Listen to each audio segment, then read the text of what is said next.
Hi, I'm Uncle Raccoon. This little goober is my cat Kvitak, and this is my emotional support Morph. And welcome to my little raccoon den. So, this is a place where I talk about whatever I want whenever I want. If you're looking for consistency in uploads and in topics, you're in the wrong place. I'm just a girl who likes to yap, and that's what I'm gonna do here. So, today we're gonna talk about my little guy Morph here. I am a big X-Men fan. I'm currently reading the Uncanny X-Men by Gail Simone. It's peak content. I really want you guys to read it. If not read it, just look at the art because it's really amazing. And of course, throughout the last year, I have watched the X-Men 97 animated series, which then led to me watching the animated series, the OG animated series again. Because I watched it for the last time when I was about 7, which wasn't good for my mental health, by the way, but there was no one to tell me I shouldn't do that. It was on Fox Kids, for fuck's sake. So, of course, it was 9 p.m. I locked myself in my room, turned on the old TV, and watched the Trauma Show TM. But today I want to talk about something really important to me, and that's Morph. And no, it's not because Morph has become some sort of like a queer star within the X-Men. There is a misconception that like all the queer people like Morph only because Morph is now canonically queer. That's not what I'm gonna talking about. We're gonna talk about trauma, and we're gonna talk about trauma written really well within the X-Men series. I'm gonna get you a little higher so that you don't have to look at my crotch the whole time. So, what makes Morph really interesting? You know, we have learned a lot about Morph throughout the years. I personally haven't read The Exiles, where Morph is featured heavily. It's just not something that is appealing to me. I might read it like throughout the time, but right now I'm stuck on the Uncanny X-Men. And also, I started reading the X-Men of Apocalypse, where Morph is featured, but there are only 2 volumes out right now, so we don't get much. Maybe there will be some arc for Morph, but it isn't right now. So far, we've seen Morph change into a giant bowling ball and a giant hammer, and like having a banter with the Iceman, which was really funny, but didn't really bring in anything new. So I'm really excited about seeing more of Morph post X-Men 97. But what we are gonna talk about today is mainly the animated series and the 97 series. Hey little bud. Oh yeah, go back to sleep, yes. So just to give you a little bit of idea of like what authority I have over this, I am no expert, but I know my animated series and I know my 97 series. And you know, since Morph was basically created for the animated series, I think that's enough for me to know right now in relation to what I want to talk about, which is the trauma. So let's go into Morph. We meet Morph during the first episode of the animated series.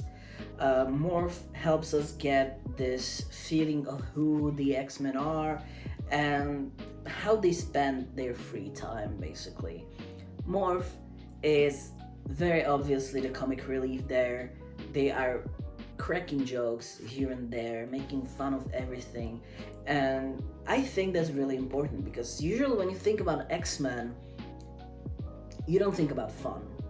You know, you have Scott, who is extremely devoted to his work. You have Jean, who has never smiled unless she's looking at her husband.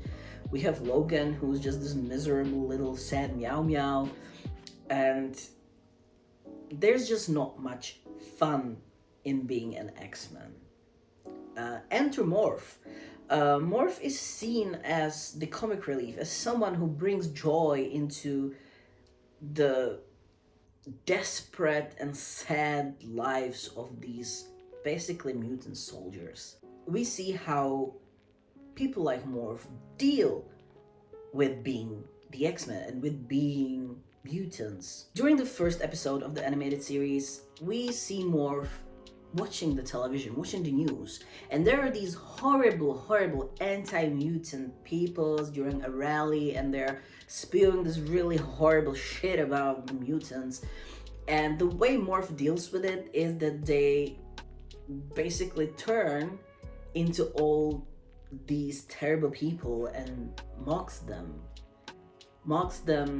by what they say, by how they look, and they basically make fun of all these people.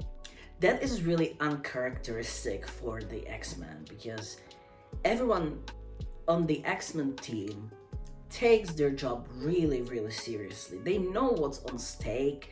They know they're trying to, save the whole mutant kind. So to see Morph, who's trying to make light out of this and not take everything way too seriously, so that basically they don't get mad, they don't get batshit crazy out of all of that, that's something queer people know. And not just queer people. People who've been through shit know that humor is very often something they cover all the bad shit happening with. And Morph is doing that really well. So that's what we get. Just like sidetrack, there are gonna be heavy spoilers, so you've been warned. So now we know that Morph is really funny, likes to crack up a good joke, likes to, make fun of all the terrible people that are going against the mutants and against the X-Men. And we got Morph's powers, which is changing the appearance, changing the voice, changing the abilities. Basically the same skill set as Mystique has. Usually when people ask, like, okay, so what's the difference between Mystique and between Morph? There's not much difference. I think that, their skill set is pretty much the same. Hello, buddy. But there's a difference in which they use them. Oh, Jesus. There's different in how they use that skill set. Mystique is, at least in the animated series, she is usually the antagonist in there. And she doesn't really use her powers to, let's say, impersonate other mutants and to use their powers. She usually goes for people, and the way she manipulates everyone around her is basically through speaking and acting and doing deeds that normal people would do. Morph, on the other hand, changes into other mutants and uses their skill sets, uses their powers, and it's great. Like, we never hear much about like the strength or agility or like how good of an X-Men Morph is, but come on, like, it's heavily implied Morph is on the X-Men team, so they must be really powerful. That being said, Morph doesn't really interact with the other X-Men much, and that's understandable when you look at like why Morph was created. So the only relationship we see on the X-Men animated show is the one that Morph has with, and that's really surprising, Logan. So you know who Logan is. He's this old fart who hates everyone, hates everything, likes to crack a beer, likes to have a good bite of a meat, and would rather spend his life outside running with the wolves than speaking to people. And despite that, right from the start we know that Morph and Logan have a really special bond. There's nothing romantic between them, just to be clear, but their bromance is very deep, to the point where they know each other better than anyone else knows them. And I know that because Logan specifically states that Morph is the only person who can make Logan laugh. And that's a great feat. Like, when's the last time you've seen Wolverine like wholeheartedly laugh?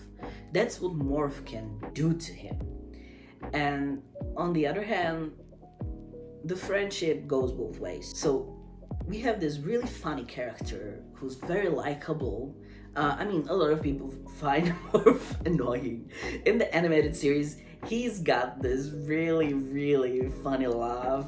He's like, this like Skeletor-like laugh, which comes in handy later. But it can be quite annoying. And yet, Wolverine is all over Morph, which is great. But we have this setup where we have this likable, very positively thinking, and greatly able X-Men. So what do we do with that? Unfortunately, Morph as a character draw the short straw. And soon we realized that Morph was written only to be killed off. So in the first episode, the X-Men go in action. They're ambushed by Sentinels, and they're not really sure what Sentinels are at that point, and there is too many of them, and the Sentinels pretty much ambush them and overpower them on all levels. Basically, Morph gets killed in a very gruesome way when you think about it, like from a psychological point of view. So, as I said, Morph and Logan, best buddies, love each other to the bits, doing great together, know each other very well. So, Morph knows that Logan is basically invincible. So Logan finds himself in the middle of the battle in front of a Sentinel who is ready to blast him with the laser gun. Now, we have Morph, who sees this whole spectacle, sees that Logan is about to get shot. But Morph knows Logan better than anyone else, so Morph must know about Wolverine's regeneration. Morph must be aware of the fact that Logan might get shot, but 90% chance that he's not gonna die because of this regeneration thing he has. He might get hurt really bad, but most likely not gonna die. Knowing this, Morph still goes the extra mile and places themselves between the Sentinel and between Logan. So right in the first episode, Morph is shot and dies on the spot. As if that's not traumatic enough, what happens next really shook me as a kid and keeps shaking me even as an adult. So the X-Men, the whole team, is battling the Sentinels. They're in a really bad place. They basically realize that there's no way they can win this and survive. So Scott has to make a decision, and the decision is we have to get out. And Logan is the only one who's against that and says, but Morph is there, we have to get Morph and bring them back with us. But Scott, bringing tactics into everything, says we don't have time for that, I cannot lose any more people in this fight, we need to leave. So they get aboard of the plane, they leave Morph behind, and they leave. And really, it's really kind of scary how the only person who protests is Logan. Like, the others are kind of okay with leaving Morph behind. Nobody voices any discomfort with it, and they just go. And throughout the first season, we can see Logan often mourning his best friend and still remembering Morph and really not being okay with the whole situation. While Scott is, of course, giving the rational explanation to it. We had to leave Morph in there. Someone else would die if we tried to retrieve the body. I'm really sorry, but this is the only thing we could do. This is where we kind of see that Morph was still kind of looking for their place in the X-Men. Because yes, they were a great like relief through all the fun and jokes and stuff like that, but there was probably no real connection with anyone else but Logan. This happened for a reason. You might think that like death in the first episode might be a little too drastic for a children's story, but that's the thing. This was the show telling you this is not a children's story. Morph was created to die in the first episode to set the tone of the whole series. So this way, the directors and the creators were telling you, you have no idea who will survive this. Like, we're gonna go through this story, and not one episode you can be sure that the X-Men are gonna make it alive out of there. There might be people you love, there might be people you hate, and yes, the ones you love might die, and yes, the ones you hate might survive another day and be totally fine. This is a dark story with dark topics, and you have to accept that going forward. And maybe don't let your 80-year-olds watch that. So there we go. Morph has died. The series creators didn't really have any more story for Morph. So this was a closed chapter. Morph did their job and could be forgotten. Except everyone fucking rioted. Morph, throughout that one episode, became so popular with people that Fox Kids had to force the makers of the series to bring Morph back. And so now the makers were standing in front of very difficult feat because they had to create an arc for a character that they didn't have any arc for. The character didn't play any role in the overall story because they never thought of Morph in the first place to be there. And they had to avoid this sort of and somehow Morph appeared again thing, you know. What they created is one of the best stories depicting trauma that I have ever encountered. And I speak from experience, trauma is my best friend. I've been through a lot of shit. And that's exactly why this kind of side story of X-Men, the little story of a side character that no one really talks about or cares about, is so important to me and people like me. So what happens next? We go through the whole season 1 thinking that Morph is dead, because Morph is dead. And then the second season comes and we got some new info. So what we see is Morph lying on the floor just where they were shot. And suddenly someone else emerges, and that's Mr. Sinister. Mr. Sinister finds Morph and brings them back to life. But we know Mr. Sinister, if he does something like this, he has a reason for that. And the reason is that he can use Morph to fuck up everyone else's life. So what happens is Morph is implanted with this sort of microchip in his brain or something, and to top it off, his enslavement to Mr. Sinister is also done through brainwashing. And that's where Morph's story gets really heartbreaking, because it's not just the microchip in Morph's brain making them do terrible stuff. They are also continuously told by Mr. Sinister that the X-Men hate Morph.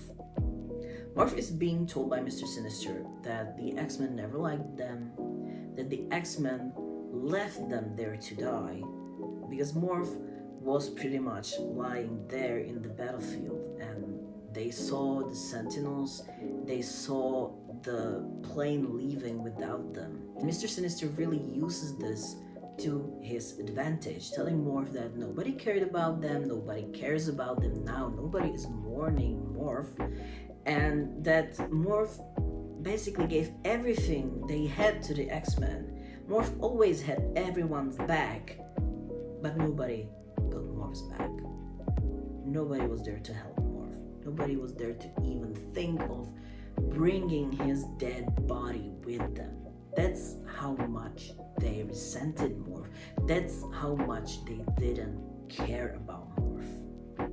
So along with the microchip, Morph changes and becomes this menace, this chaos, this really evil little being doing Mr. Sinister's bids.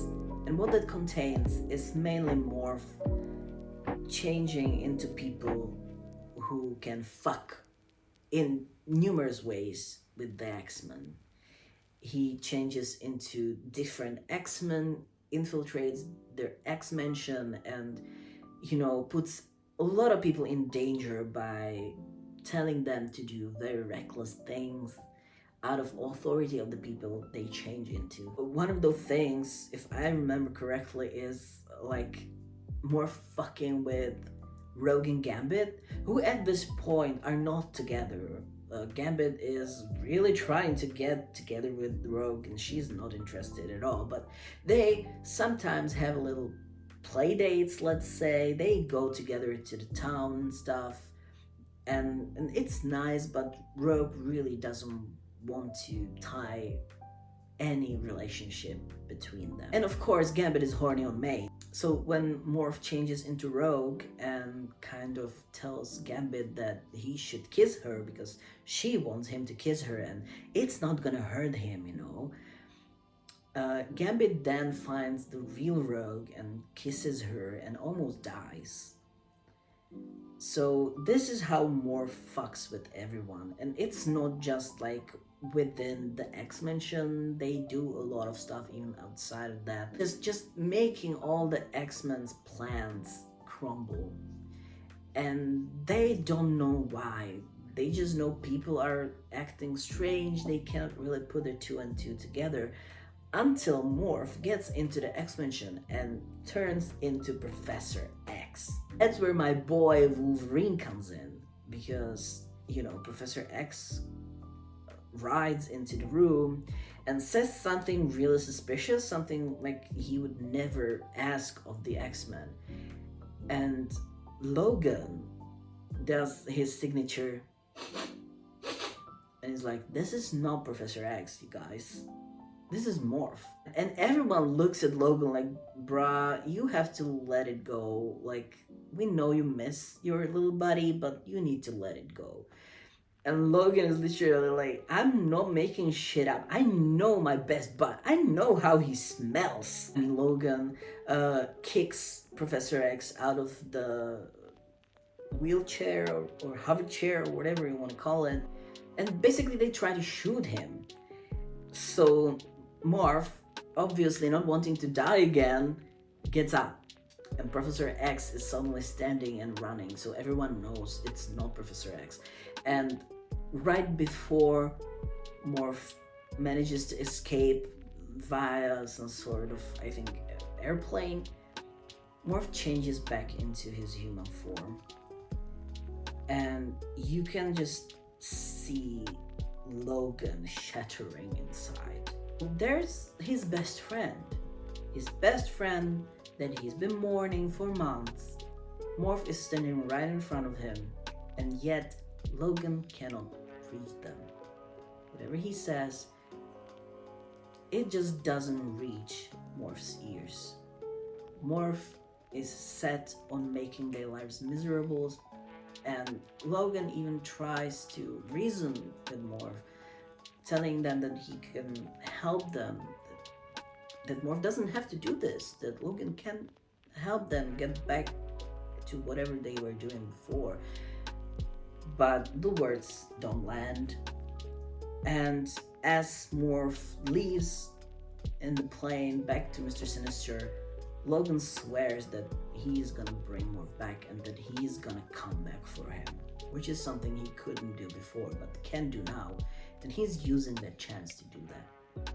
So that's another way where you kind of see how loss affects people, because a lot of times in these, superhero stories and universes, people don't have much time to mourn, and even if they have the time, a lot of them try to suppress everything inside of them, which is what usually Logan does. So you just realize how much Logan cares for Morph, because Logan is not burying this down deep inside of him. He is voicing the mourning, he is voicing the sadness, and he is promising this friend to do whatever he can for them. So this storyline is not very prominent. It's just sort of like sprinkled here and there in the next seasons of X-Men, the animated series.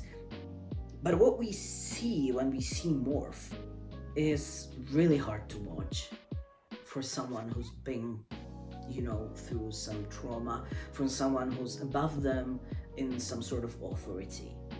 Because Morph is strong-willed, extremely strong-willed from what it seems. And why do I think that? Is because the microchip keeps malfunctioning, and because the brainwashing is not really as effective as Mr. Sinister would like. Morph occasionally slips into their own old consciousness, and you would expect that, like, when the bad stuff is happening, the Morph maybe doesn't remember it or doesn't make a reason out of it, but you see that Morph knows really well what they're doing.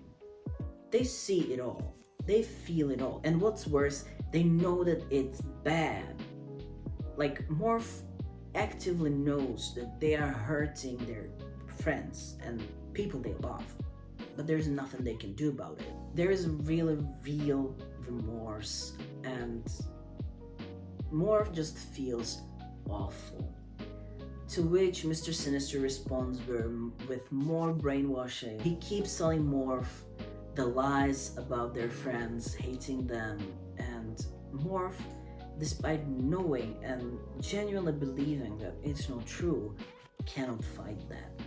So soon we learn that Morph is just a little wheel in a big system, and that Mr. Sinister is actually going for Cyclops, for Jean, and for Professor X.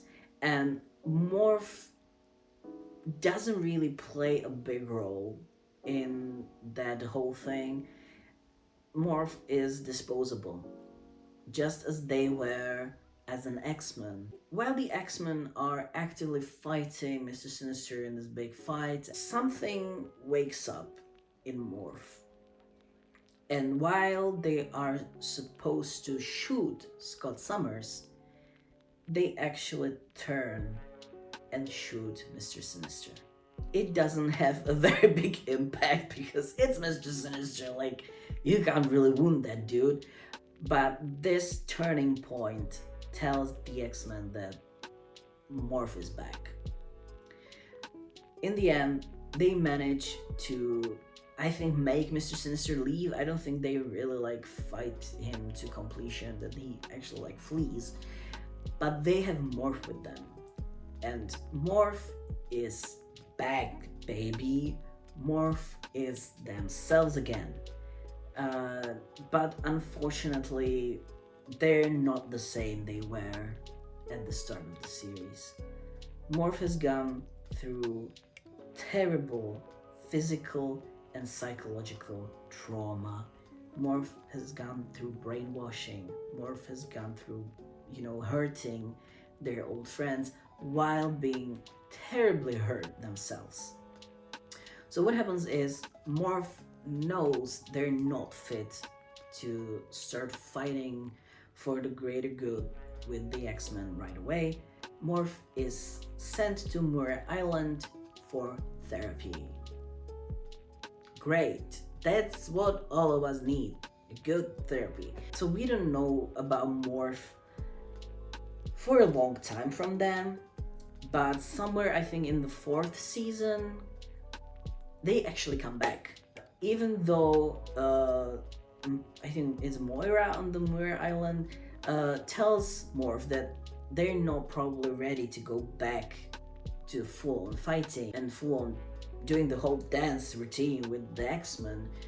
Morph wants to try, so Morph comes back and reunites with Logan. It's very wholesome, everyone's happy Morph is back. But something quite unexpected happens. Morph and Logan are sent to a mission, which is kind of supposed to be, I think, the team splits, and these two are sent to do like the lighter stuff, I think, that like the lighter of the two teams. But they end up in a factory for sentinels, and Morph's PTSD really kicks in, and it's not good, guys. Morph absolutely freezes because the last thing Morph remembers before dying is the sentinels, and they are scared shitless of them, which is very, very understandable. And like, you can tell that if the X-Men knew that sentinels are gonna be there, they would never send Morph in there. So because of Morph freezing, the sentinels actually can kidnap Professor X, and Morph feels like shit, obviously, because they feel it's their responsibility. They feel that everyone else is blaming them for it, even though they try not to. But like, how could you not blame Morph for freezing out like that? So Morph actually takes the fate in their own hands and goes to rescue Professor X, even though they know there will be more sentinels. It somehow plays out and Professor X is saved, and a really great thing happens. Morph realizing that they're not okay enough, that the trauma is still too much for them to handle, and they cannot do this, because if they froze like that, they could put anyone else in danger. If they meet any more sentinels, Morph cannot promise that they will not freeze and someone else can get hurt.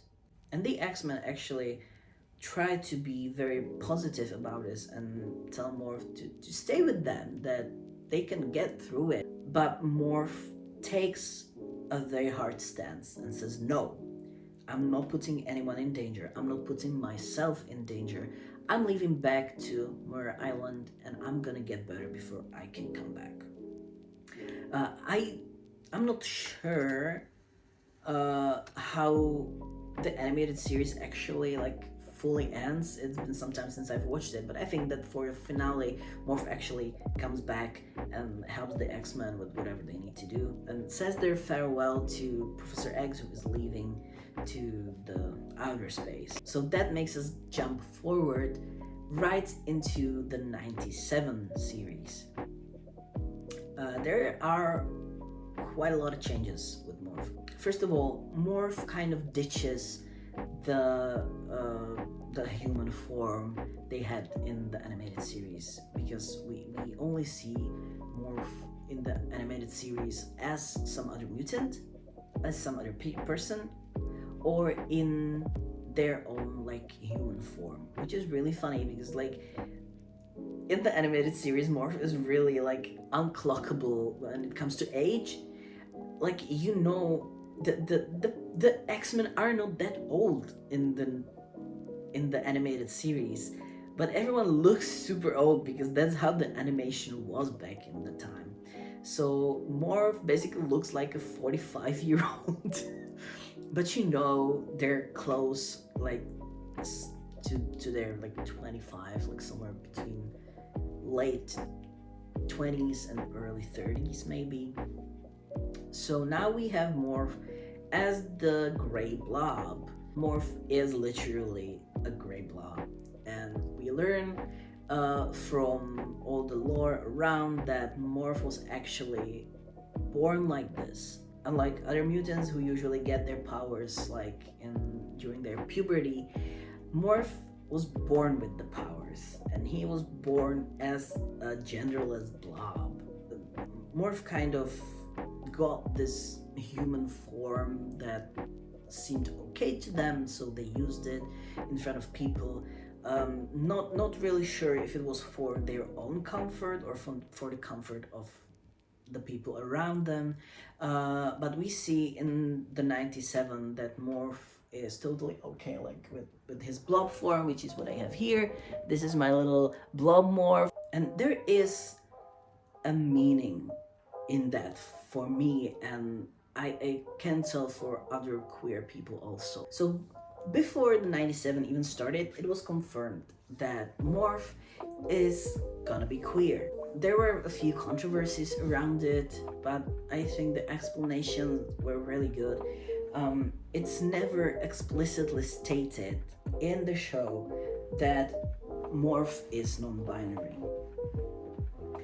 And the reason given by the showrunners is that the word non-binary, the label, didn't exist in the 90s, or it at least wasn't known to the mainstream population, which I'm totally okay with. And you can hear Morph using he/him pronouns in the 97. He uses he/him pronouns throughout the whole animated series. But in the 97 series, you can hear Morph sometimes use he/him, but also there are instances where other people use they/them pronouns for Morph. And it is canon right now that Morph is gonna be kind of finding their way through this whole like gender sexuality thing in the future. There wasn't really much time for it in this first season, but it doesn't mean we didn't get anything there. We can clearly see that Morph's relationship to Logan is not really as platonic as we thought. It gets a little too real. First of all, when Madeline Pryor is making everyone go crazy with hallucinations, Morph sees naked Logan in the shower and is very pleased about that view. Right after that, unfortunately, this Shadow Logan turns into Mr. Sinister, and poor Morph has to go through their trauma again. The second big thing that happens in the 97 series is that in the end, when Logan is very badly wounded, doesn't really know about himself, and he's like in some sort of coma, Morph is the one taking care of Logan, sitting, next to Logan's bed as the best bud Morph is. And they use this opportunity to turn into Jean, and as Jean tells Logan that Morph loves Logan. This is a very important scene because a lot of people can interpret it as, being very selfish from Morph's point of view. But I feel it just kind of shows that Morph is queer. Morph is not gay. Morph is not just non-binary. Morph is fully queer in every sense there is. And the first thing queer people learn to do is help others. You know that the I love you said to Logan is something Morph has been holding inside for a very long time. But if this was selfish, Morph would just say it. And the reason that Morph changes into Jean out of all people is not just for Morph to feel safe saying those words because they're not being themselves, but it's also because it's something Logan needs to hear. Logan obviously loves Jean. Nobody knows why. It's never gonna work, man. But that's something that's present in the X-Men and the interpersonal relationships. And so Morph is sitting there seeing their best friend being shredded to bits. It's probably the first time Morph sees Logan like this, like not waking up instantly and having to really battle for his life. And so Morph does something and says something that Logan really needs to hear at that moment. Because Morph knows that Logan loves Jean. Morph knows that Logan doesn't love Morph. So Morph changes into Jean, and Jean's voice says the words that Logan's always wanted to hear. So no, Morph doesn't do this for themselves to say those words to his dying friend. Morph does that to make his friend feel better and to maybe make his friend remember why he is in this world and why he cannot leave just now. The queerness of Morph is a really interesting topic because when you talk to, people who don't give Morph much thought, they usually think that like queer people like Morph because Morph is queer. Non-binary people like Morph because Morph is non-binary, and I don't think that is true. There is a lot of connotations that Morph as a character does really well in the show.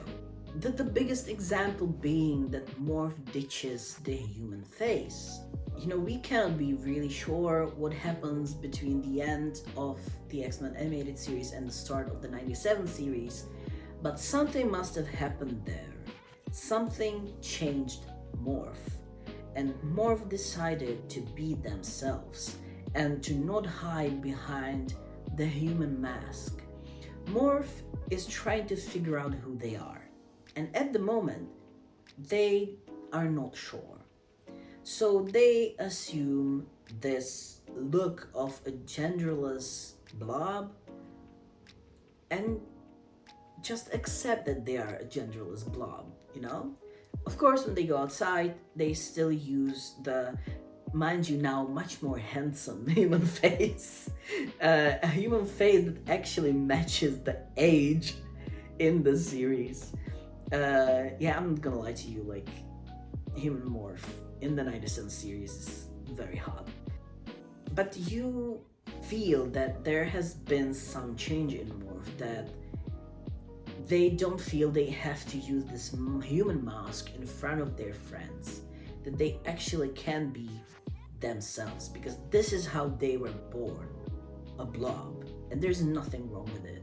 There's one front of acceptance, and then the important thing is that even in the 97 series, Morph still goes through the trauma, and it's very interesting because they realize the whole thing where Mr. Sinister kidnapped Jean, and now he's got the baby of Scott Summers and Madeline Pryor, and Madeline Pryor goes batshit crazy. Jean is there also somewhere, and that means going to Mr. Sinister. And Morph has a choice. Morph can shut down again and just leave and not touch any of this, or Morph can be the real team player and face the fears and the trauma again. And I don't think Morph gets enough credit for that, because he basically says like, yeah, I know who Mr. Sinister is. He's the most evil creature in the world. He's done unspeakable things to me that I'm still not okay about. But I'm a team player. I know you guys love your baby. I'm gonna take you to Mr. Sinister.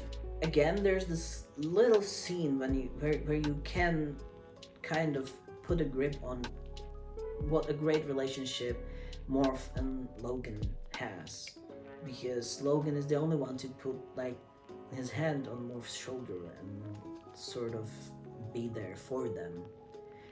The other ones kind of take it like as a normal thing. Yeah, that dude totally fucked up Morph, and Morph's gonna go back there. Like, why not? So Morph actually takes them to Mr. Sinister's lair, and I believe what the X-Men should have done at this point was tell Morph, you go back to the plane. Like, thank you for taking us here. You go back to the plane and wait in there. You're not going in there. And instead of that, they plunge inside of Mr. Sinister's house with Morph, which is really irresponsible. And basically the thing that Morph fears the most happens again, as Madeline Pryor, she uses her mumbo jumbo and makes Morph go against their friends again. Morph again gets instantly brainwashed and starts attacking the X-Men. At this point, me being in Morph's shoes, I would completely break down, man. Like, I would just give up and just like go sit in the corner and, be ready to die there. Morph keeps attacking their friends and doesn't get out of the trance until the X-Men actually fight Metal Empire and Mr. Sinister. And here comes another point in the trauma story that Morph tells. Morph doesn't get revenge. And it's something I hear people complaining a lot about. In a show like this, in a superhero show, I would expect Morph like get in there and beat the crap out of Mr. Sinister to get his revenge. You would expect Morph to be the one to defeat Mr. Sinister, to kill Mr. Sinister. And none of that happens. Morph doesn't get a good ending. Morph doesn't get the revenge they deserve. And it doesn't even seem like Morph really wants any of that. When things kind of calm down, Morph is kind of just happy to be there and doesn't really mind that the narrative that's been going for Morph ever since the X-Men animated series was completely taken over by Scott and by Jean and by their baby Nate. And Mr. Sinister dies and Morph doesn't play any role in it. So what do we take from that? At first, I was kind of bothered by that. I really thought that Morph would get their big moment to at least like punch Mr. Sinister once, like with all the gusto Morph has, like give him a good fucking beating for what Mr. Sinister's done to them. But then I thought about my own trauma. It suddenly started making a lot of sense. Because that's not how trauma works. Trauma victims very rarely get any vindication for what happened to them. I can speak for myself. My abuser died before I could even talk to them about what they've done to me. I never had any closure in my trauma. And it's unfortunately something that will be open for the rest of my life because I will never get that closure again. The same thing happens to Morph in here. They will just have to learn to live with the fact that the trauma is there. And they will have to learn to rely on their friends. And not only on Logan, but on the others, to be there for Morph when a PTSD episode happens. They will have to be there for Morph if they want Morph to be there for them. And I really hope that the 97 show goes into this detail further on. Because Morph is not just the queer person in the story. Morph is not just the comic relief. Morph is a very well written character that unfortunately doesn't have enough screen time as the others. And that doesn't mean that the screen time they have isn't incredibly important. Because as you look at all the X-Men, they all have to have some sort of trauma. Many of them started as child soldiers. Many of them saw dead people way before they were supposed to. And seeing Morph being actually the one taking responsibility for themselves and for the whole team and for the greater cause to leave the team and get into fucking therapy, that's peak content for me. That's trauma written right. Morph knows what they're capable of. And unfortunately, this time in the 97 series, it didn't really work out. Morph gave it everything, but the trauma was still so hard that it pierced right through them. Morph is an incredibly loving character. Morph is there for the whole team, even though the others don't really seem to even acknowledge Morph. Because, frankly, the rest of them have been through so much when Morph was out that they maybe feel like they cannot relate, and then Morph cannot relate to them. While they absolutely forget that Morph had been through hell and back.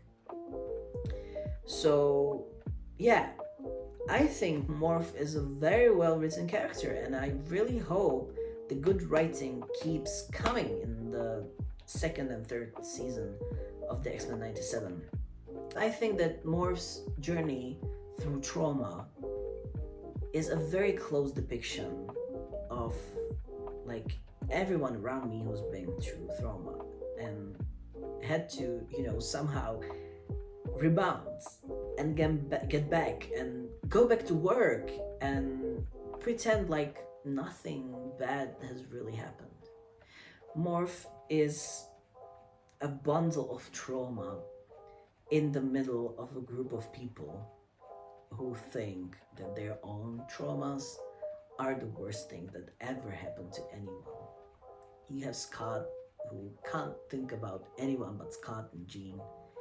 You have Jean, who just whimpers and looks at Scott lovingly. And they've been through shit. And us, as readers of the comic books and as viewers of the stories on TV, we are sort of meant to think only about them and think that they've been through the worst shit ever happening. And then there's Morph. And I think queer people like me realize what Morph is doing there. That Morph is not just a side character that's not even seen on the screen most of the time. Like, we know. Because we all are that side character in the lives of, white, cis, hetero, Christian people who think their lives are the worst with every minor inconvenience. We all are Morph. And I hope Morph keeps growing with us and we keep growing with Morph, and that there's just so much more we can draw from this character that we can relate to and that we can use in our futures to build our lives a little better. So yeah, that was all my yapping for today. The important thing I'm trying to say here is that Morph is a really good character. You should really get into reading about Morph more. And the important thing is that, like, get friends. Get friends. Don't get through your trauma alone. Get friends. Take care of yourselves. And if you don't know what to do, just put on that evil laugh.